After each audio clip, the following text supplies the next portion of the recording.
이 저녁 하나님께서 주신 말씀은 요한복음 21장 12절부터 19절까지의 말씀입니다.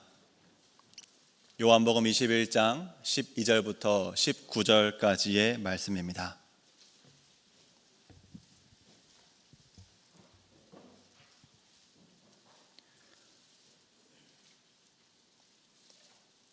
이는 살아계신 하나님의 말씀입니다. 함께 받들어 읽도록 하겠습니다. 예수께서 이르시되 와서 조반을 먹으라 하시니 제자들이 주님이신 줄 아는 고로 당신이 누구냐 감히 묻는 자가 없더라. 예수께서 가셔서 떡을 가져다가 그들에게 주시고 생선도 그와 같이 하시니라. 이것은 예수께서 죽은 자 가운데서 살아나신 후에 세 번째로 제자들에게 나타나신 것이라. 그들이 조반을 먹은 후에 예수께서 시몬 베드로에게 이르시되 요한의 아들 시몬아, 내가 이 사람들보다 나를 더 사랑하느냐 하시니 이르되 주님 그러하나이다. 내가 주님을 사랑하는 줄 주님께서 아시나이다. 이르시되 내 어린 양을 먹이라 하시고 또 두 번째 이르시되 요한의 아들 시몬아, 내가 나를 사랑하느냐 하시니 이르되 주님 그러하나이다. 내가 주님을 사랑하는 줄 주님께서 아시나이다. 이르시되 내 양을 치라 하시고 세 번째 이르시되 요한의 아들 시몬아, 내가 나를 사랑하느냐 하시니 주께서 세 번째 내가 나를 사랑하느냐 하심으로 베드로가 근심하여 이르되 주님 모든 것을 아시오매 내가 주님을 사랑하는 줄을 주님께서 아시나이다. 예수께서 이르시되 내 양을 먹이라.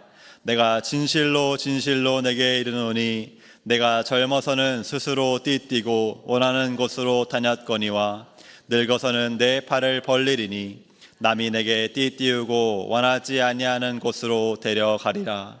이 말씀을 하심은 베드로가 어떠한 죽음으로 하나님께 영광을 돌릴 것을 가르치심이로라. 이 말씀을 하시고 베드로에게 이르시되 나를 따르라 하시니. 아멘. 여러분 식사하셨습니까? 우리가 흔하게 나누는 인사말이지요. 상대방이 식사를 안 했다거나 건너뛰었다는 말을 들으면 우리는 아이고 아무리 바빠도 아무리 힘들어도 식사는 꼭 챙기셔야죠 라고 걱정하기도 합니다. 이렇듯 식사는요 누구에게나 매일 반복해야만 하는 기본적이고 일상적인 활동입니다. 근데 여기서 한 발짝 더 나가 보려고 합니다. 여러분들은 언제 특별히 든든하게 식사를 챙겨 드십니까? 어떤 상황에서 특별한 식사 시간을 가지십니까? 어떤 분들은 시험이나 수술 같은 중요한 일을 앞두고 힘을 얻기 위해 맛있는 음식을 먹기도 합니다. 맛있는 음식을 먹으며 다가오는 그 일, 내가 최선을 다해 감당해 보겠다라고 결의를 다지는 거죠. 반대로 어떤 일을 마쳤을 때 그 일이 끝났음을 축하하기 위해 만찬을 즐기기도 합니다. 또는 그런 특별한 일 없더라도 그냥 괜시리 힘들고 지친 오늘 하루를 버텨냈음에 수고했다는 의미로 맛있는 음식을 먹기도 하고요. 친한 분들과 식사를 하면서 우정이나 사랑을 더욱더 깊이 나누는 시간을 가지기도 합니다. 이런 점을 볼 때 식사는 단순히 개인의 생존을 이어나가기 위한 영양 보충 이상의 의미가 담겨 있습니다.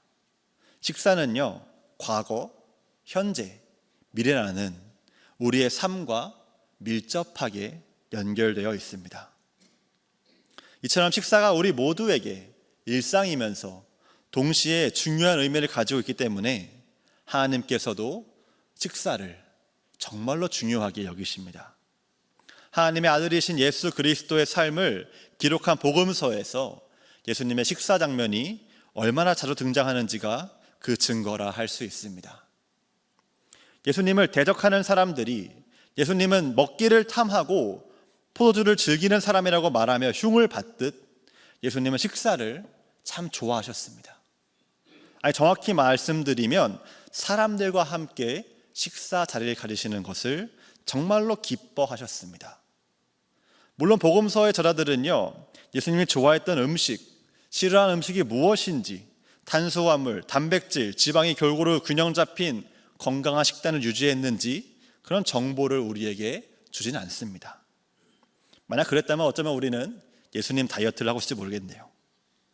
대신 복음서는요, 예수님과 함께 식사했던 사람들이 어떤 사람이었는지, 또 그들이 예수님과 함께 식사할 때에 무슨 일이 일어났는지를 중점적으로 기록하고 있습니다. 그래서 예수님과의 식사가 가지고 있는 중요한 의미를 전달하고자 합니다. 오늘 본문도 예수님의 식사를 기록한 이야기입니다.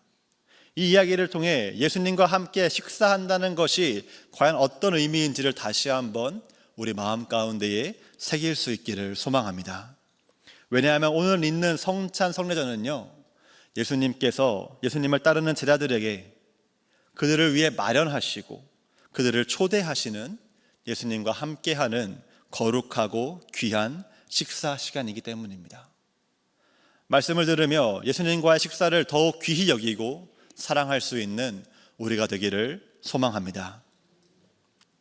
예수님과의 식사는 첫 번째로 함께하는 사람들의 모든 과거를 용납하는 자리입니다.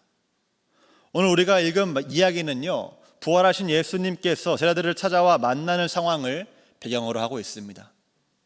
예수님께서 가룟 유다에게 배신당하고 붙잡히셨을 때 예수님과 함께 죽으러 가자고 말했던 도마, 자신만큼은 예수님을 절대로 버리지 않겠다고 호언장담했던 베드로를 필두로 모든 제자들은 예수님을 버리고 도망쳤습니다.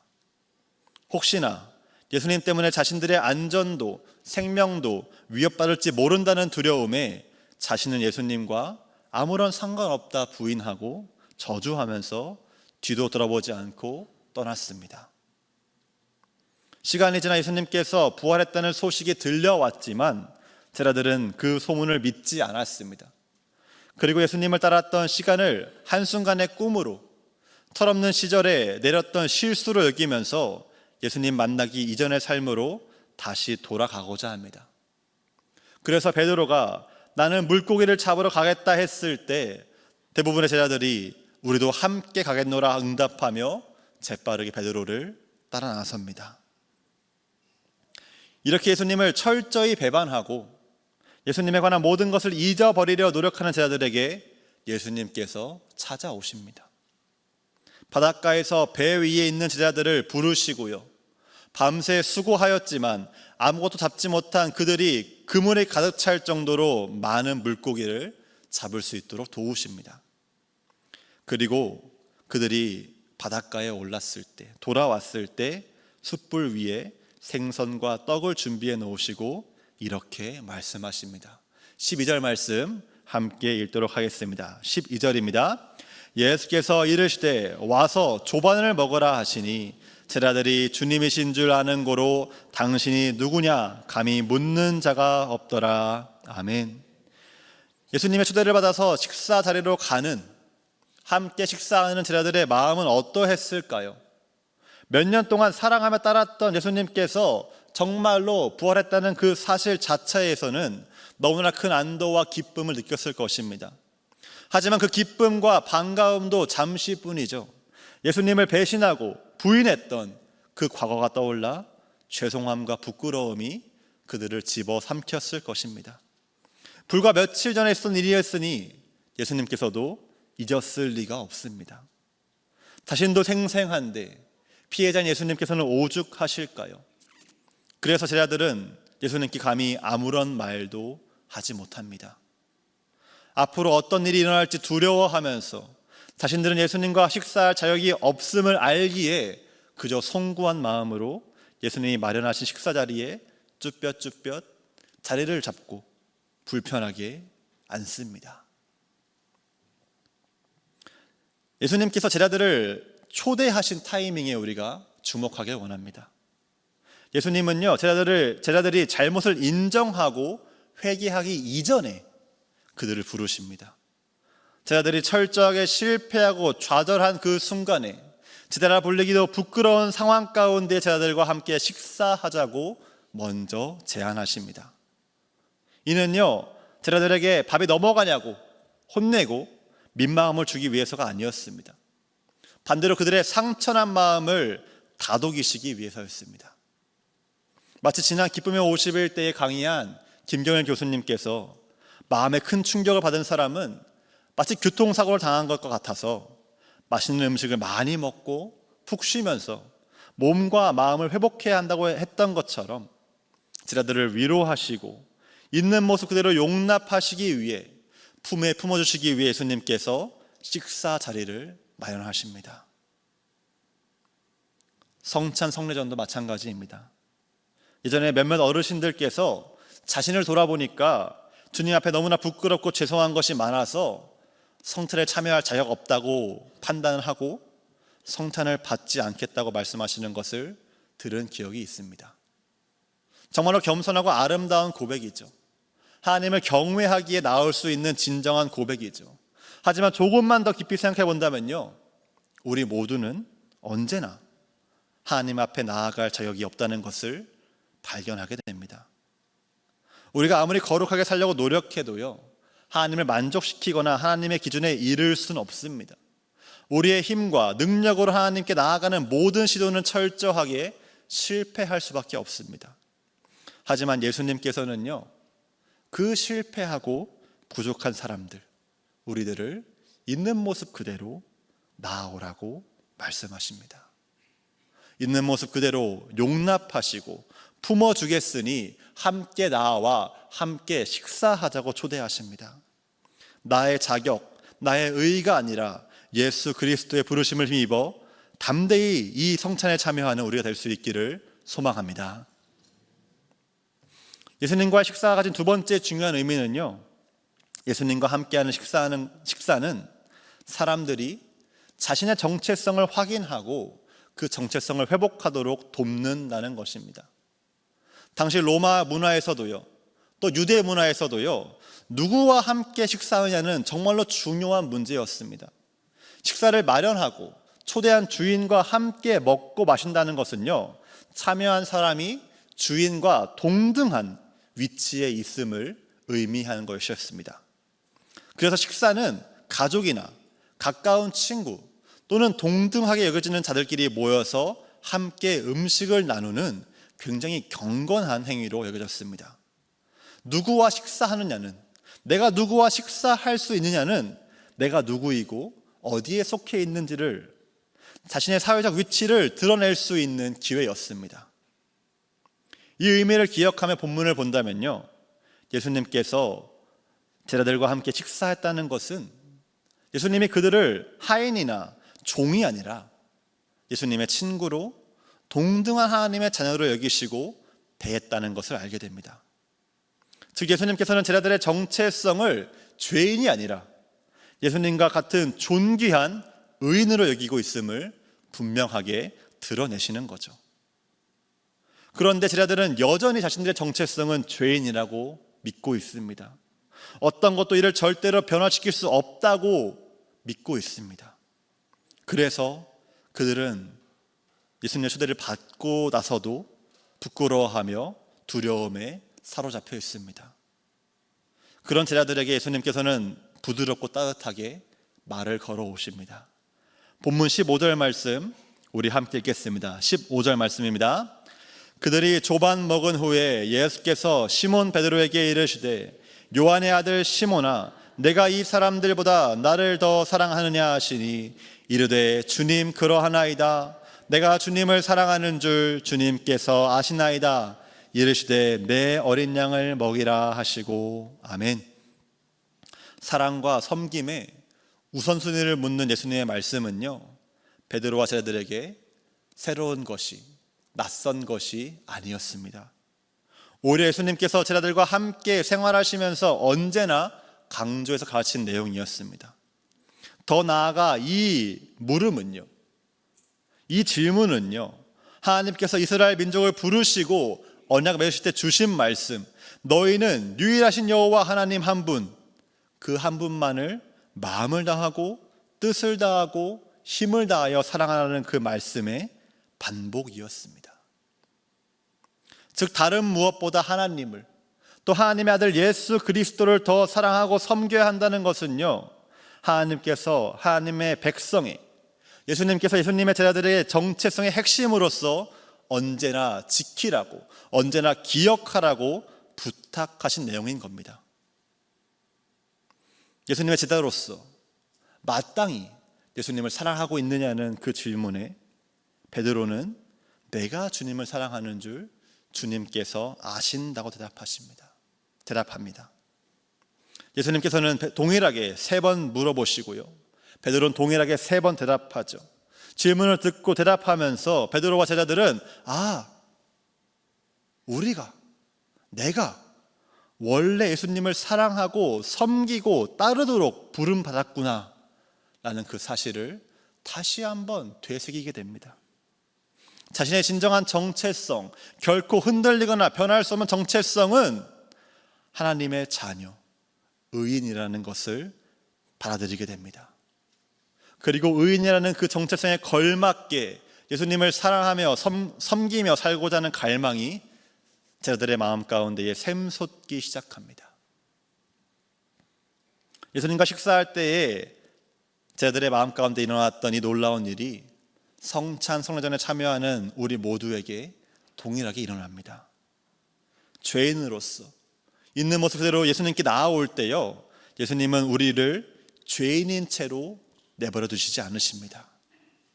우리의 죄를 씻겨주시고요, 우리의 정체성은, 우리의 진정한 정체성을 하나님의 사랑받는 자녀요 의인임을 기억하도록 도우십니다.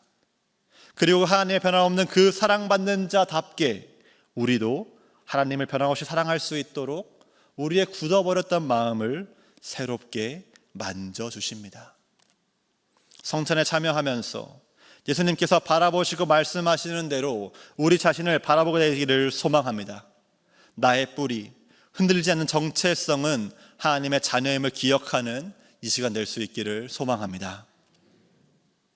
예수님이 마련하신 이 식사에 담긴 3번째 중요한 의미는요, 식사에 참여한 제자들이 의인이라는 그 정체성을 계속해서 지켜나갈 수 있게 돕는다는 것입니다. 베드로의 사랑 고백을 들은 예수님께서는 이제 이렇게 말씀하십니다. 18절, 19절 말씀을 우리 함께 읽겠습니다. 18절, 19절 말씀입니다. 내가 진실로 진실로 내게 이르노니 내가 젊어서는 스스로 띠띠고 원하는 곳으로 다녔거니와 늙어서는 내 팔을 벌리리니 남이 내게 띠띠우고 원하지 아니하는 곳으로 데려가리라. 이 말씀을 하심은 베드로가 어떠한 죽음으로 하나님께 영광을 돌릴 것을 가리키심이라. 이 말씀을 하시고 베드로에게 이르시되 나를 따르라 하시니. 아멘. 지금까지 베드로는 원하는 대로 살아왔습니다. 하지만 예수님께서는 앞으로 베드로가 하나님의 자녀답게 하나님의 영광을 위해 살 것이라고, 예수님의 제자답게 예수님을 따라 살게 될 것이라고 약속하십니다. 예수님과의 식사 자리에는요, 베드로가 그 좁은 길을, 십자가의 길을 끝까지 걸어갈 수 있도록 힘과 능력을 줄 것입니다. 베드로가 지칠 때마다, 흔들릴 때마다, 포기하고 싶을 때마다 성령님께서 베드로로 하여금 이 식사를 통해 베풀어 주신 예수님의 신실한 사랑을 기억나게 하며 다시 앞으로 나아갈 수 있도록 이끄실 것입니다. 베드로와 제자들이 평생토록 예수님을 따르도록 이끄셨던 성령님께서 이 성찬 성례전을 통해 우리에게 동일하게 역사하십니다. 우리도 하나님의 영광을 위해 살라고, 예수 그리스도를 따르며 살라고 이끄시고 우리가 그 사명 감당할 수 있도록 힘과 능력을 불어넣어 주십니다. 음식이 우리에게 살아갈, 활동할 힘을 주는 것처럼 주님의 떡과 잔을 먹고 마실 때에 거룩하게 살아갈, 십자가의 길을 걷도록 도우시는 성령님의 역사하심을 경험할 수 있는 이 시간 될 수 있기를 소망합니다. 사랑하는 명소의 성도 여러분, 오늘 말씀을 통해 우리는 성찬 성례전이라는 예수님과의 식사, 예수님과의 만남은 우리의 과거, 우리의 현재, 우리의 미래를 모두 아우르는 것임을 알게 됐습니다. 이 거룩한 식사를 통해 예수님께서는 연약하고 부족한 죄인이라는 우리의 과거를 품어주십니다. 의인으로서 회복시키시면서 지금 우리의 모습을 올바르게 바로잡아 주십니다. 예수 그리스도를 따르고 닮아가는 복된 미래로 우리를 인도해 나가십니다. 겸손함과 감사함으로, 기쁨과 기대로 예수님께서 초대하시는 이 아름답고 신비한 식사에 참여할 수 있는 우리가 되길 간절히 소망합니다. 기도하겠습니다. 살아계시며 역사하시는 하나님 아버지, 말씀을 통하여 성찬에 담긴 하나님의 사랑 다시 한번 깨닫고 마음에 새기게 하시니 감사합니다. 이제 성찬에 참여하여 주님과 함께 주님과 더불어 먹고 마실 때에 우리가 들은 말씀을 되새기며 주님의 은혜를 맛보아 알 수 있도록 인도하여 주시옵소서. 예수 그리스도 이름으로 기도합니다.